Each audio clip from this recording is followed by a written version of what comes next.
First, I want to thank the steering committee for inviting me to be part of the program tonight. And I'm truly honored to be here and have the opportunity to support the Women Foundation Mentoring Program, and also really live my passion every day to support women in living in their greatness. I haven't always really recognized my own gift and talent for coaching. Actually, 15 years ago, I was a very different woman. I was grew up in a very poor family in Hong Kong with a single mother supporting 4 children. And from young, I learned how to numb my emotions and how to stay insignificant. My life changed when my aunt sponsored me to come to the US to study, and when I was 20. And I was determined to really leave behind my upbringing and be successful. And I embarked on this relentless climb to the top of the corporate ladder, which was quite challenging as an Asian woman working in America. And I really worked myself to the bone and drove myself really hard. And work was my coping mechanism to numb my anxieties and my fear. And eventually I got so disconnected with my body and my heart and my gut that I knew something had to happen. This letter was written at this critical point of my life when I really couldn't think that I could live like this any longer. So if I have the wisdom I have then, if I could go back in time and advise my younger self, these would be the words of love that I would have offered my younger self. Yes, I know that it is not possible to go back in time, and that however, I'm really hoping that by sharing this letter, by proxy, I'm helping a version of my younger self to speaking to those who know that what it's like to be held back by fear, held back by anxieties, and have the questions of worth. These are the words I have for you from the bottom of my heart. Dear Angie, I see you so lovely, sitting there with your husband and your glamorous friends in your evening dress, laughing and talking over dinner and drinks in one of the most prestigious, beautiful clubs in the region. There will be music and dancing up later, and you have everything going for you at 45. A bank president, 2 beautiful children, a stable partner, the gorgeous house, and the country club membership and the 6-figure income. But inside, you were falling apart. Inside, your mind was spinning, running the same old scripts that you thought protected you in your childhood.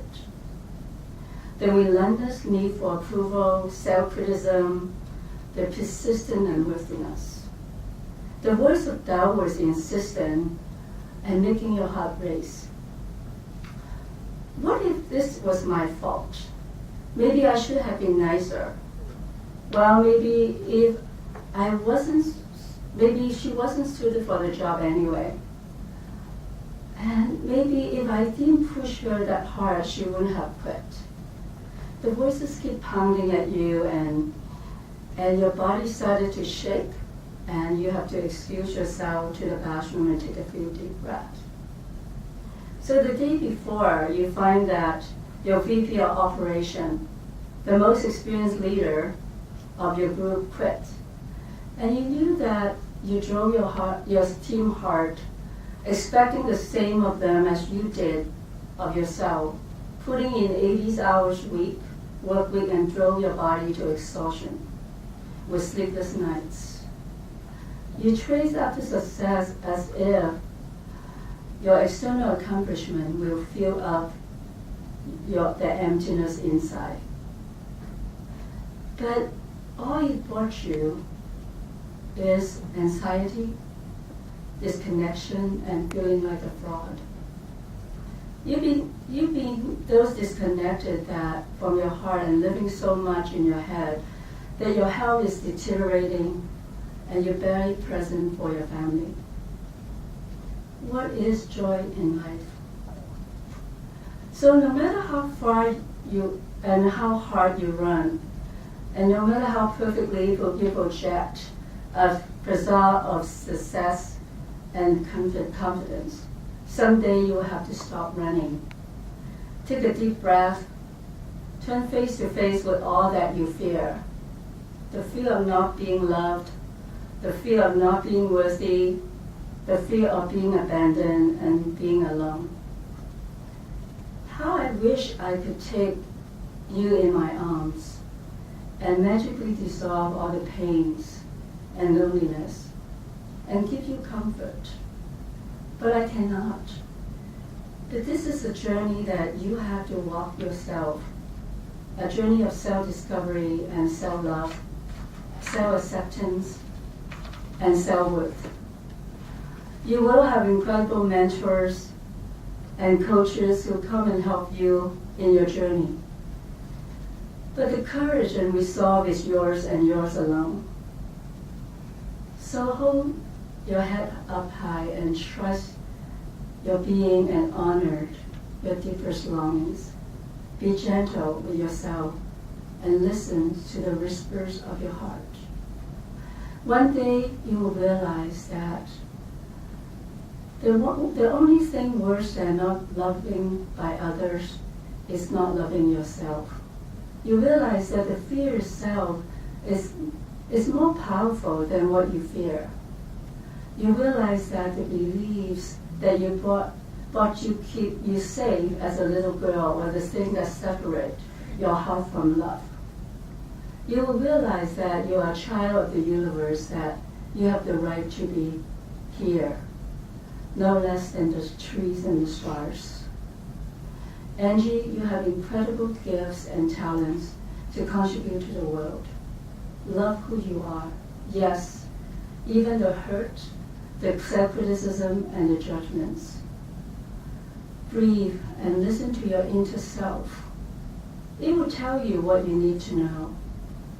When you stop running and turn inside, your purpose in the world will become clear. And you will trust more and more to let that guide your life.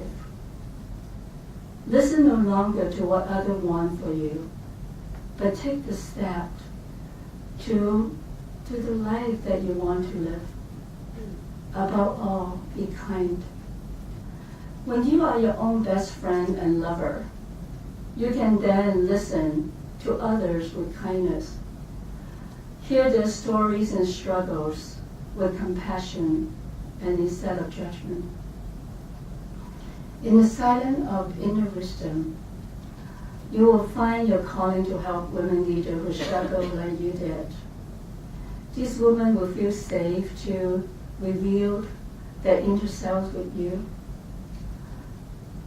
This woman will describe you as thoughtful and authentic trusted partner. And you will find great joy in helping this woman grow and confront their limiting fears and scripts. You will make the impact by inspiring women to lead with authenticity and from their heart. Celebrate this journey with love, Angie. I didn't really come to this stage of my journey alone. I was really blessed to have met incredible mentors and coaches in my life who really helped me understand who I am as a whole person. They helped me really align my head, my heart, and my gut and my body. They really guide me to the gift of observing myself and reflecting and taking new perspective and taking new actions. It is because of my gratitude for them I'm standing here today. I really want to give back by creating successes in women to lead with their full potential.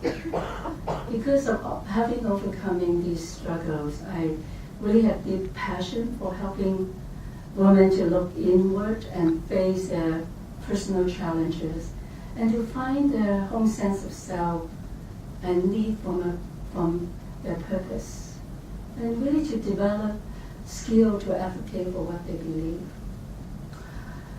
Drawing on my own experience, I really find that the ability of self-reflection is critical. Most people are not aware of the mental script that are holding them back. So the things that I help women leaders do, as I had to do myself, is to ask important questions and help them to find the answer. Really, who am I? And what is my life purpose? And what do I really believe? And how do I feel better? But before we can really do that, we really need to take time to really calm the noises in our head and really know what are the mental script that is running in our background. For some women I coach, the script could be, I'm not good enough. For others, it could be that they need constant need for validation and acceptance. Whatever the mental script is, we have to be aware of them so they will not run our lives. So I really didn't start to feel better until I spent a lot of time becoming aware of my body through mindfulness practice. I become a really skilled observer of my body sensation and how the thoughts and emotions really affect my body. I learned how to calm my mind and observe and reflect of what really patterns got into my way. And I learned how to recognize and understand and express my emotion and embodying my body in my presence. And I started to bring my full self into all aspects of my life. To be able to do that, we really need to make time for self-care and to prioritize the self-care time for self-reflection and connection. So no matter what journey you are in at right now, I would like to leave you with these words. Each of you have unique life and leadership experiences and unique gifts and talents. Recognize and celebrate them.